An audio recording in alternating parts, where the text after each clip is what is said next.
Parents మెచ్చిన university Sankalchand Patel university, Gujarat. Welcome to iDream media. So జనరల్గా మనము డయాబెటీస్ ఉందో లేదో తెలుసుకోవాలన్నా, షుగర్ లెవెల్స్ ఎంతోనే తెలుసుకోవాలన్నా, సో మందులు నెక్స్ట్ టైం చేంజ్ చేసుకోవాలన్నా ఇలా టెస్ట్ రాస్తూ ఉంటారు. అయితే ఈ టెస్ట్లకు వెళ్ళేటప్పుడు మనం ఎలాంటి జాగ్రత్తలు తీసుకోవాలి? సో పూర్తి వివరాలు తెలుసుకుందాం. మనతో పాటు ఉన్నారు ప్రముఖ internal medicine specialist doctor Rajesh Yukkala గారు. డాక్టర్ గారు నమస్తే అండి. నమస్తే.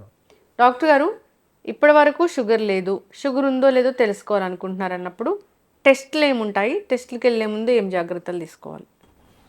సో దీంట్లో ఫస్ట్ మీరు అన్నట్టు ఏమీ లేదు, మరి ఎందుకు చేసుకోవాలి? సో ఇది ఎలిమెంట్ ఆఫ్ సస్పిషన్ అనేది మనకు ఉండాలి. సో ఐడియల్గా ఏంటంటే ఎవరు అట్ రిస్క్, ఎవరికి డయాబెటీస్ రాబోతుంది అనేది మనం గ్రహించాల్సిన అవసరం ఉంటుంది. సో జనరల్గా ఎవరైతే ఇన్యాక్టివ్ ఉంటారో, మేము ప్రాక్టీస్లో చూసేది ఎక్కువగా తిరగకుండా కూర్చుంటారు చూడండి, డెస్క్ జాబ్స్ వాళ్ళు. ఎవరైతే వెయిట్ ఓవర్గా పెరుగుతున్నారో, వెయిట్ ఓవర్గా పెరగడం అంటే మళ్ళీ body mass index more than 25 ఉందనుకోండి, అది ఈక్వేటింగ్ అనమాట. ఎవరికైతే ఫ్యామిలీ పరంగా స్ట్రాంగ్ హిస్టరీ ఉందో, ఎవరికైతే డయాబెటీస్ కాకుండా థైరాయిడ్, హైపర్ టెన్షన్, ఈ 2 రిస్క్ ఫ్యాక్టర్స్ అండి ఏది షుగర్ రావడానికి ఉందో, ఇలాంటి వాళ్ళందరూ కూడా రిస్క్ కింద కేటగరైజ్ చేసుకోవాలి. హై కొలెస్ట్రాల్ కూడా దీంట్లో వస్తుంది. సో ఇవంతా ఏంటంటే మెటబాలిక్ డిసీజెస్ అంటాం, ఒకదానికి కనెక్షన్ ఉన్న డిసీజ్. సో వీళ్ళకి ఎలిమెంట్ ఆఫ్ సస్పిషన్ అనేది చాలా స్ట్రాంగ్గా ఉండాలి. తర్వాత డయాబెటిక్ లక్షణాల గురించి మనం మాట్లాడదాం. డయాబెటిక్ లక్షణాలు అంటే ఏంటి? మనకి ఆహారం ఎక్కువగా తీసుకోవాల్సిన అవసరం పడ్డాం, ఆకలి లేకపోయినా కానీ తినాలనిపిస్తుంది, ఏదో ఒకటి క్రేవింగ్ అనమాట. పర్టికులర్గా cold substance like ice cream తినడం, కూల్ డ్రింక్స్ తాగడం, స్వీట్స్ తినాలనిపించడం, క్రేవింగ్ బాగా ఉంటుంది. ఇదివరకన్నా ఎక్కువగా క్రేవింగ్ ఉంటుంది. అది తిన్నప్పుడు మళ్ళీ దాహం అనేది పెరిగిపోవడం, సో నీళ్ళు ఎక్కువగా తాగడం, అలాగే యూరినేషన్ ఎక్కువగా ఉండడం, ఫ్రీక్వెంట్గా టాయిలెట్కి వెళ్ళి రావడం, తర్వాత ఇవన్నీ తిన్న తర్వాత నీరసంగా ఉండడం, బాగా ఎక్కువగా నీరసం, చేత కాదు అసలు ఏం చేయకపోతే అలానే కూర్చో ఉంటారు. సో ఇవన్నీ కాన్సిక్వెన్స్ ఏమవుతుంది, వెయిట్ బాగా పెరిగిపోతూ వస్తారు. జెనైటల్ ఏరియాస్, ప్రైవేట్ ఏరియాస్లో ఇన్ఫెక్షన్స్ రావడం, అది హీల్ కాకపోవడం, ఎన్ని మందులు వాడినా కానీ టెంపరీగా తగ్గడం, మళ్ళీ రావడం, ఇలాంటివన్నీ జరిగినప్పుడు high index of suspicion sugar ఉందనేది మనం తెలుసుకోవాలి. ఇవి ఉన్నప్పుడు గ్రహించాల్సిన అవసరం ఉంది. అయితే ఇప్పుడు మనం ఏం టెస్టులు చేసుకోవాలి, ఎలా చేసుకోవాలి? సో నేను అన్నట్టు ఈ అసోసియేటెడ్ కండిషన్స్ ఉన్నప్పుడు వాటిని కూడా మనం డయాబెటిక్ స్క్రీనింగ్లో ఇంక్లూడ్ చేసుకోవాలి. కొలెస్ట్రాల్ది ఒకటి, బ్లడ్ ప్రెషర్ది ఒకటి, అలాగే థైరాయిడ్ డిసీజ్ ఒకటి, ఇవన్నీ మ్యాండేటరీగా మనం ఎగ్జామిన్ చేసుకోవాల్సి వస్తుంది. దాంతోపాటు మార్నింగ్ టైము షుగర్ తినక ముందు, తర్వాత తినిన తర్వాత 2 అవర్స్కి, తర్వాత ఈ 3 నెలల యావరేజ్ HbA1c అంటాం, అది గ్లైకోసిలేటెడ్ హీమోగ్లోబిన్ టెస్ట్, వీటితో పాటు కొలెస్ట్రాల్ది, సో యూరిన్ ఎగ్జామినేషన్. తర్వాత జనరల్గా డయాబెటీస్లో even before full blown diabetes రాకముందే అవయాల మీద దెబ్బ తాకుతుంది అంటే ప్రీ డయాబెటిక్ స్టేజ్లోనే కాంప్లికేషన్స్ వస్తున్నాయి. పర్టికులర్గా కిడ్నీలు ఎఫెక్ట్ అవ్వడం, లివర్ ఎఫెక్ట్ అవ్వడం ఎక్కువగా గమనిస్తున్నాం. సో లివర్కి, కిడ్నీకి సంబంధించిన టెస్టులు, బ్లడ్ టెస్టు, స్కానింగ్ టెస్టులు, ఇవి చేసుకోవాల్సిన అవసరం ఉంది. అయితే ఇక్కడ ఒక కరెక్షన్, నా క్లినికల్ ప్రాక్టీస్లో నేను గమనించింది, 11 గంటలకు వస్తారు, సార్ మేము ఏమి తినలేదు, ఇప్పుడు చేయించుకుంటాం టెస్ట్లు అంటారు. Absolutely wrong. Morning time 6 to 7 మధ్యన చేసుకోవడం ideal time for all this test. ఐడియల్గా మార్నింగ్ టైం చేసుకోవాలి. మీరు తినకపోయినా వచ్చిన 11 గంటలప్పుడు అది కరెక్ట్ పద్ధతి కాదు. తర్వాత చాలామందికి ఒక అపోహ ఏంటంటే ఈ ట్యాబ్లెట్లు వేసుకొని చేసుకోవాలన్నా, ట్యాబ్లెట్లు వేసుకోకుండా చేసుకోవాలి. ఫర్ ఎగ్జాంపుల్ షుగర్ లేదు కానీ థైరాయిడ్ డిసీజ్ ఉంది, ఆ థైరాయిడ్ ట్యాబ్లెట్ వేసుకోవాలన్నా లేదా అనేది అన్నప్పుడు, సో థైరాయిడ్ డిసీజ్ ఉన్నప్పుడు థైరాయిడ్ ట్యాబ్లెట్ వేసుకోవడం వల్ల మనకు నష్టం లేదు, షుగర్ లెవెల్స్ ఏం ఫ్లక్చువేట్ అవ్వవు, ఏం కావు, వేసుకోకపోయినా నష్టం లేదు, ఒక్కరోజు మిస్ అయినందుకు ఏం ప్రాబ్లం లేదు. సో ఐడియల్గా వేసుకుంటేనే మంచిది. అలాగే షుగర్కి సంబంధించిన వాళ్ళు ఫాస్టింగ్ శాంపుల్ అప్పుడు రాత్రి ట్యాబ్లెట్ వేసుకోవాలి, మార్నింగ్ లేచినప్పుడు ట్యాబ్లెట్ వేసుకోవాల్సిన అవసరం లేదు, ఫాస్టింగ్లోనే ఇవ్వాలి. తర్వాత ఆహారం తీసుకునే ముందు ట్యాబ్లెట్ వేసుకొని 2 అవర్స్ తర్వాత అది ఆ టెస్ట్ చేసుకోవాలి. ఇది పోస్ట్ ప్రాండియల్ టెస్ట్ అంటాం, 2 అవర్స్ ఆఫ్టర్. తర్వాత ఇంకొక అపోహ ఏంటంటే HbA1c టెస్ట్. ఈ టెస్ట్ ఫాస్టింగ్లోనే చేయాలన్నా అంటారు. లేదు, ఎనీ టైం చేసినా నడిచిపోద్ది. సో ఐడియల్గా ఇట్లాంటి టెస్టులు చేసుకుంటున్నప్పుడు మార్నింగ్ శాంపిల్ ఇచ్చేస్తే ఆల్మోస్ట్ అన్ని టెస్టులు except for post lunch sugar తప్ప మిగతావన్నీ అయిపోతాయి. సో అందుకోసం 6 to 7 మధ్యన ఐడియల్గా మీరు టెస్ట్ ఇచ్చేస్తే proper critical analysis of diabetes వస్తుందా రావట్లేదా అనేది గ్రహించాల్సిన అవసరం ఉంటుంది అక్కడ. ఓకే. సో HbA1c మీదే డిపెండ్ అయి ఉంటుందా మందులు రాయడం అనేది కొత్తగా వచ్చిన వాళ్ళకి?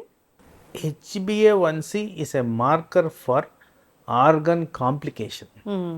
అవయాల మీద ఎంత ఒత్తిడి రాబోతుంది అని చూపెట్టేదే HbA1c.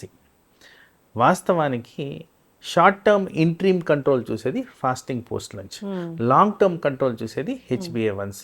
Ideal figure for HbA1c for anybody 6.5 నుంచి 7 మధ్యన మెయింటైన్ అయితే ఐడియల్ నంబర్.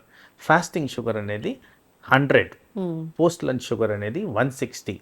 ఒక 10% అటు ఇటు వేరియేషన్ ఉన్నా కానీ పర్వాలేదు. ఇది ఐడియల్ సినారియో. ఇప్పుడు HbA1c 9-10 అసలు వస్తానే ఉంటే అది వస్తుందంటే ఎక్కడో మనం కరెక్ట్గా దాన్ని అనలిటికల్గా చూడట్లేదు అనేది. ఎందుకంటే అది డైరెక్ట్గా ఆర్గన్ మీద ఇంపాక్ట్ చూపిస్తుంది కాబట్టి దాన్ని త్వరగా తగ్గించడం అనేది చాలా important criteria in terms of diabetes management. పర్టికులర్గా లైఫ్ లాంగ్ అది డిసీజ్ ఉండబోతుంది కాబట్టి దాన్ని ఎంత త్వరగా మనం దాన్ని అరికట్టితే మనకు ఆర్గన్ కాంప్లికేషన్స్ రాకుండా కాపాడుకోవచ్చు. పర్టికులర్గా ఈ డయాబెటిక్ పేషెంట్స్లో హార్ట్, కిడ్నీస్ ఎక్కువగా ఎఫెక్ట్ అవ్వడం గమనిస్తున్నాం, ఐ కూడా ఎక్కువ అవుతుంది. కాబట్టి ఈ వైటల్ ఆర్గన్స్ని సేవ్ చేసుకోవడానికి 100% HbA1cని కంట్రోల్లో ఉంచుకోవడం అనేది చాలా ఇంపార్టెంట్ క్రైటీరియా.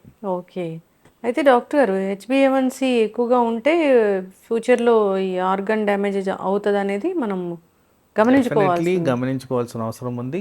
ఎక్కడైతే HbA1c కంట్రోల్ అవ్వట్లేదో దాని గురించి శ్రద్ధగా డాక్టర్ని సంప్రదించి దానికి తగ్గ చర్యలు ఏం తీసుకోవాలనేది మనం కష్టం. ఒకసారి షుగర్ వస్తే మందులు జీవితాంతం వాడాల్సిందే.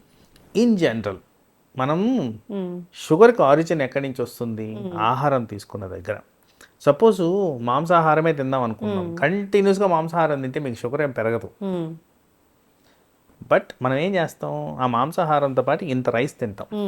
ఈ రైస్లోంచి కార్బోహైడ్రేట్ అనేది వస్తుంది. తర్వాత ఈ మ్యాంగో సీజన్ ఇప్పుడే పోయింది, ఈ మ్యాంగో సీజన్లో ఫుల్గా తింటారు, తినగానే షుగర్స్ పెరుగుతున్నాయి. సో మనం కార్బోహైడ్రేట్ రెస్ట్రిక్షన్ చేయకుండా ఇర్రాషనల్గా తింటాం కాబట్టే ఈ షుగర్స్ అనేవి పెరుగుతాయి. కానీ మనం పర్టికులర్గా ఫ్యాట్ ఒక్కటే తింటే షుగర్స్ పెరగవండి. టు అన్ ఎక్స్టెంట్ ప్రోటీన్ ద్వారా కొద్దిగా వస్తుందేమో కానీ బట్ ఫ్యాట్లో మాత్రం అసలు షుగర్స్ అనేది ఉండదు. సో దీన్నే కీటో డైట్ అంటారు. సో బట్ దెన్ దానివల్ల అనర్థాలు చాలా ఉన్నాయి. ఎందుకంటే నేను ఇందాక చెప్పాను హై కొలెస్ట్రాల్కి షుగర్కి కనెక్షన్ ఉందని. మరి ఇట్లా ఫ్యాట్ తింటే హై కొలెస్ట్రాల్ వస్తుంది కదా. సో అది కూడా not recommended. So ideal balanced diet with dietitian input, proper nutritive values ఉండేవి, ఎక్కువ శాతం వెజిటేరియన్ ఐటమ్స్ తింటే మనకి ఈ డయాబెటిక్ ప్రాబ్లమ్స్ రాకుండా. ఇప్పుడు బయట ఎన్నో చూస్తున్నాం డాక్టర్ గారు, 90 డేస్లో మీ డయాబెటీస్ రివర్సల్ అవుతుంది, తగ్గిపోతుంది అనేది మనం అసలు ఎంతమంది బయట చూస్తున్నాము. అలా సాధ్యమేనా అండి?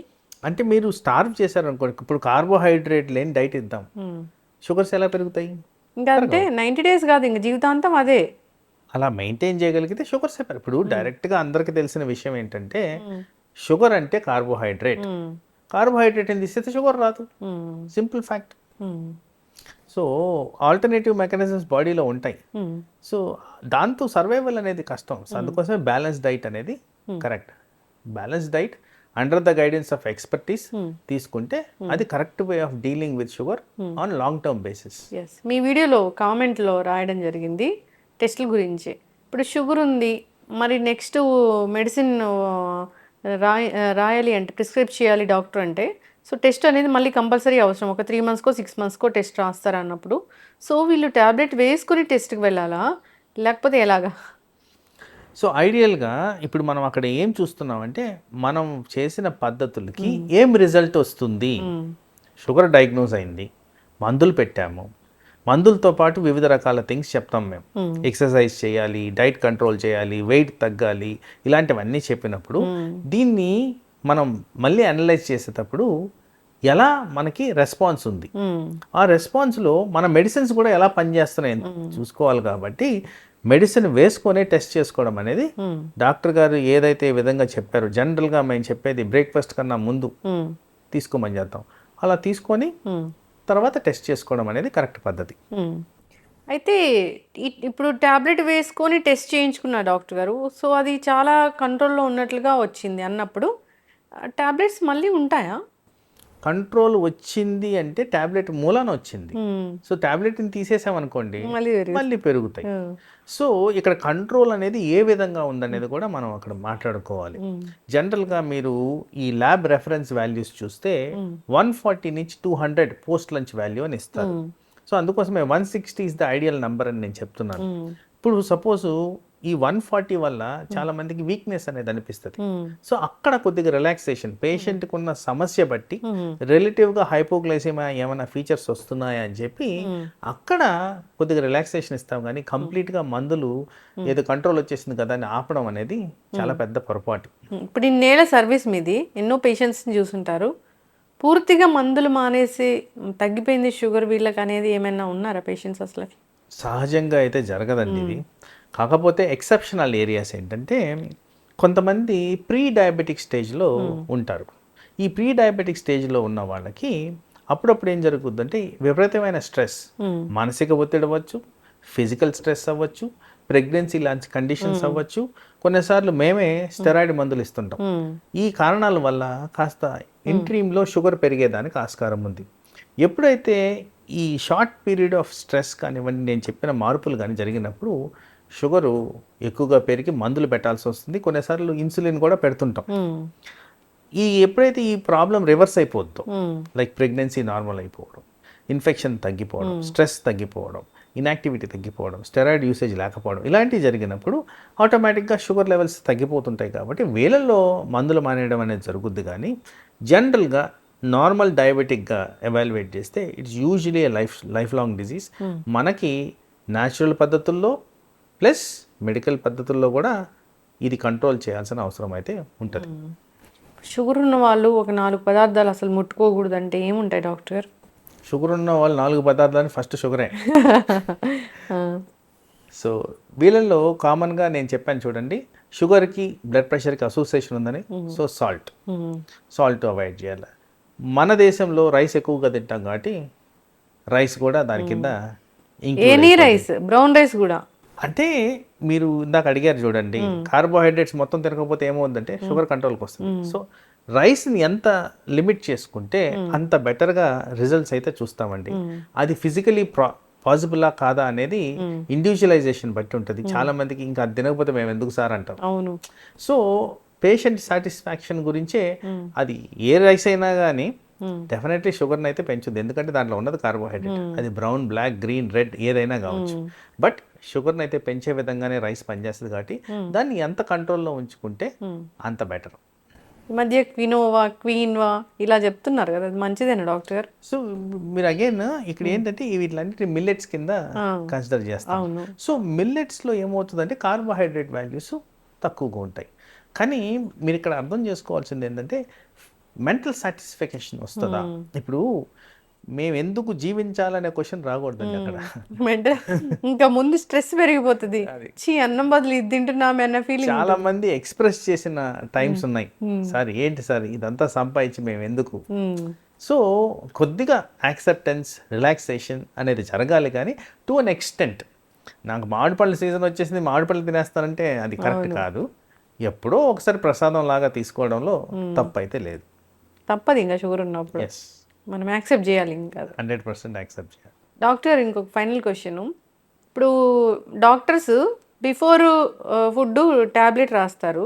చాలామంది అట్లా ట్యాబ్లెట్ వేసుకుంటే మాకు కడుపులో తిప్పుతుందని తర్వాత మళ్ళీ యాసిడిటీ ఇలాంటివి వస్తూ ఉన్నాయి, మేము దాన్ని అసలు బేర్ చేయలేకపోతున్నామని ఆఫ్టర్ ఫుడ్ తీసుకుంటూ ఉంటారు. పనిచేస్తుందా అండి ట్యాబ్లెట్? సో సహజంగా ఏంటంటే ఎక్కువ శాతం ప్రాక్టీస్లో నేను గమనించింది వీళ్ళకి already sensitivity of the stomach ఉంటుంది. బహుశా ముందు వాడుతున్న మందుల వల్లనో వాళ్ళకున్న ఫుడ్ హ్యాబిట్స్ వల్లనో ఏదో విధంగా సెన్సిటివిటీ అయితే ఉంటుంది. సో అవసరమైన చోట మెట్ఫార్మిన్ని తొలగించి చాలా రకాల మెడిసిన్స్ ఉన్నాయి. మెట్ఫార్మిన్ రూట్ కాజ్ కాబట్టి దాన్ని తొలగించి చేయొచ్చు. సో అలాగే కొంతమందికి కొన్ని మందులతోనే సెన్సిటివిటీ ఉంటుంది. ఆ మందు ఏమన్నా ఐడెంటిఫై చేసి తొలగించి మనం చేయొచ్చు. బట్ ఐడియల్గా డయాబెటిక్ పేషెంట్స్ అందరూ కూడా గమనించాల్సింది ఏంటంటే ఫుడ్ బిఫోర్ వేసుకుంటేనే ఈ టాబ్లెట్స్ బెటర్గా పనిచేస్తాయి. అందుకోసం వీలైన చోట ఫుడ్కు ముందే వేసుకోండి. ఎక్కడైతే వీలు పడట్లేదు అన్ని మందులు మార్చుకున్నాం స్టిల్ ప్రాబ్లం ఉందంటే ఫుడ్ తర్వాత వేసుకోవాలి, పని చేస్తాయి. కానీ ఇక్కడ బేసిక్స్ ఆఫ్ డయాబెటిక్ మేనేజ్మెంట్లో ఏంటంటే షుగర్ స్పైక్ అంటే హై లెవెల్ ఆఫ్ షుగర్ వెళ్ళే ముందే మందు పనిచేసి దాన్ని అదుపులో ఉంచడం అనేది important. For example 200 and below acceptable, సడన్గా రోజు 400 అవుతుంది అనుకోండి. ఇది పనిచేసే లోపల ఆ 400 ఎక్కువసేపు మెయింటైన్ చేసిన దానివల్ల అవయాల మీద ఒత్తిడి, దానివల్ల ఆర్గన్ ఇంపాక్ట్ జరుగుద్ది. కాబట్టి objective of management of diabetes organ పాడవకుండా కాపాడడం కాదు. కాబట్టి అది అధిగమించకుండా చూసుకోవడం అనేది ఇంపార్టెంట్. అందుకోసం బిఫోర్ ఫుడ్ అని చెప్తాం. ఇప్పుడు గ్లూకోమీటర్లో చూసినప్పుడల్లా ఒక 300 అలా ఉందంటే ఇప్పుడు వాళ్ళకి హై షుగర్ ఉన్నట్లేనా? 100%. Anything more than 200 at a random pace is abnormal sugars. ఇంట్లో చూసుకునేటప్పుడు కూడా బిఫోర్ చూసుకోవాలా ఫుడ్, ఆఫ్టర్ ఫుడ్ చూసుకోవాలా డాక్టర్ గారు? రెండు చేయాలి కదా. మార్నింగ్ లేయంగానే 6 o'clock to 7 మధ్యన ఒకసారి, తిన్న తర్వాత 2 hours ఇంట్లో కూడా అదే రూల్. ఎక్కడైనా అదే రూల్. ఎక్కడైతే మనం ర్యాండమ్గా చెక్ చేస్తామో షుగర్ డౌన్ అయిపోతుందనే డౌట్ వస్తేనే కానీ ర్యాండమ్గా చెక్ చేస్తాం కానీ, ఆర్ షుగర్ వచ్చిందా రాలేదా అని తెలుసుకోవడానికి కానీ, అదర్వైజ్ ఫాస్టింగ్, పోస్ట్ లంచ్ ఇలా చేయడమే కరెక్ట్ పద్ధతి. ఎస్, జాగ్రత్త పడాలని కోరుకుందాం డాక్టర్ గారు. చాలామంది కూడా డాక్టర్ 3 నెలలకి రమ్మంటే అసలు వెళ్ళరు. 6 months 1 year తర్వాత కూడా అదే టాబ్లెట్స్ అనేవి వాడుతూ మధ్యలో తినేస్తారు కదా, వాళ్ళకి తెలుసు షుగర్ ఎక్కువ వస్తుంది, అందుకోసం వెళ్ళరు. దానివల్ల అనుకుంటారు అది తెలియట్లేదు ఏం అవ్వదు అని, కానీ లోపల ఆర్గన్ డ్యామేజ్ అనేది జరుగుతూ ఉంటుంది. షుగర్ అనేది ఒక సైలెంట్ కిల్లర్. అన్ని రకాల అనారోగ్య సమస్యలకు ఇదే ప్రధాన కారణం, రూట్ కాజ్ లాగా ఉంటుంది. కాబట్టి లివరు, కిడ్నీ, హార్ట్ ఇలాంటి వాటి మీద, మెదడు అన్నిటి మీద ప్రభావం చూపిస్తుంది. మీకు చెప్పాల్సిన ఒక విషయం, 60% ఆఫ్ హాస్పిటల్ అడ్మిషన్స్ షుగర్కి కనెక్టెడ్ ఉన్నాయి, సంబంధించే ఉన్నాయి అని కూడా డేటా ఉంది. సో అందుకోసం షుగర్ని కరెక్ట్గా ఉంచుకుంటే హాస్పిటల్ పోవాల్సిన అవసరం పడదు. ఎస్, ఖచ్చితంగా డాక్టర్ గారు. డాక్టర్ చెప్పిన విధంగా మందులు వాడుకుంటూ హెల్తీగా ఉండాలని కోరుకుందాం. ఆహార నియమాలు అయితే ఖచ్చితంగా పాటించాలి. ఫిజికల్ ఎక్సర్సైజ్ కూడా చాలా చాలా ఇంపార్టెంటే. సో ఫాలోఅప్లో ఉండాలని కోరుకుందాం డాక్టర్ గారు. చాలా చక్కటి ఇన్ఫర్మేషన్ అండి. ధన్యవాదాలు. నమస్తే.